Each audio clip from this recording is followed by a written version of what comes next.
में यहाँ के जो लोग हैं उनको उस किस्म की अशांति को ना झेलना पड़े, उस किस्म के तनाव को ना झेलना पड़े। और इसका सबसे बेहतरीन तरीका हम लोगों ने सोचा कि यहाँ के युवाओं में जो है वो संवाद पैदा होना चाहिए।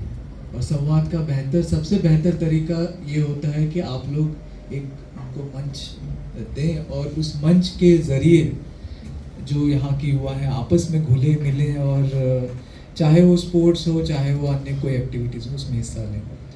तो इसी के तहत राम और मेरा हम दोनों का ये ब्रेन चाइल्ड था युवा सद्भावना मंच। और उसके बाद से तकरीबन 2-2.5 साल तक हम लोग इसकी रेगुलर हर ब्लॉक में, हमारी पुरानी टीम इसको और अच्छे से जानती है कि हर सप्ताह हम लोग इसकी एक्टिविटीज़ कराते थे।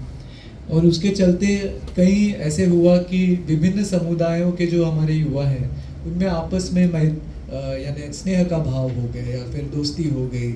तो इसी के चलते कई सारी चीज़ें जो है वो हैंडल हो जाती थी कि कई बार कुछ अगर कहीं पे कोई बदमाशी हो रही है तो खबर मिल जाती थी कि सर यहाँ पे कुछ हो रहा है।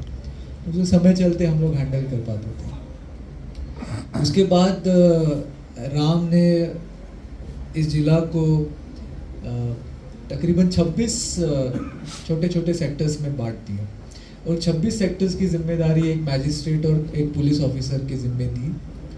और ये लोग जो है वो हर 2-3 महीने में एक बार अपने हिस्से के इलाके में मीटिंग्स करते थे, लोगों से मिलते थे, बातचीत करते थे।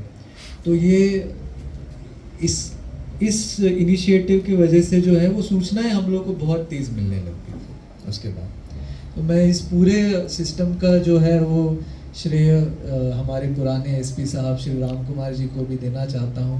उनकी वजह से जो है वो आज आप जो भी कह रहे हैं कि शांति सद्भावना का माहौल हुआ है उसमें उनका भी लायंस शेयर है। उसके बाद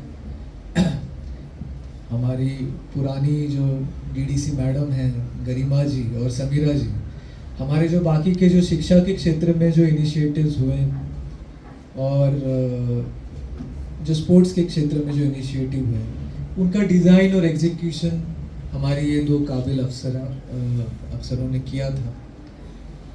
साथ ही में हमारे ज़िला में एक बहुत ब्राइट पीपीआई फेलो थी हेमलता जी, तो उन्होंने बहुत से प्रोजेक्ट्स को खुद से भी ओवरसी किया और बहुत फील्ड वर्क किया, बहुत मेहनती थी।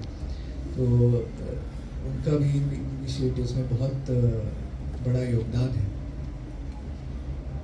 हाल फिलहाल की समय में अब हम लोग इस मकाम तक हैं कि लोहरदगा को अब 3 साल से किसी भी प्रकार की सांप्रदायिक घटना को सामने नहीं जाना पड़ा है। तो मेरी जो ये टीम है और हमारे जो नए डीसी साहब हैं वो इस शांति सद्भाव के माहौल को आगे कायम रखेंगे। और मैं इनका जितना काम मैंने देखा है मुझे उम्मीद है कि ये और बेहतरीन काम करेंगे और यहाँ के जनता को और लोहरदगा जिला को विकास के और ऊंचे पायदान तक ले जाएंगे। आप सब लोगों के साथ वक्त बहुत अच्छा बीता और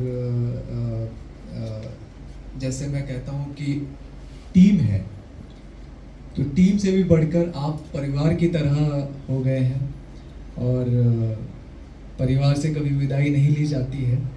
हम लोग हमेशा साथ में रहेंगे और आप लोगों से मिलते रहेंगे। आप लोगों को आप जितने वक्त तक यहाँ इस ज़िला में है उस वक्त तक डीसी साहब को सहकार्य करिए, अपना बेस्ट परफॉर्मेंस दीजिए और यहाँ से आगे आप जहाँ कहीं भी जाएंगे वो आपके आने वाली कैरियर के लिए आपको ऑल द बेस्ट। साथ ही में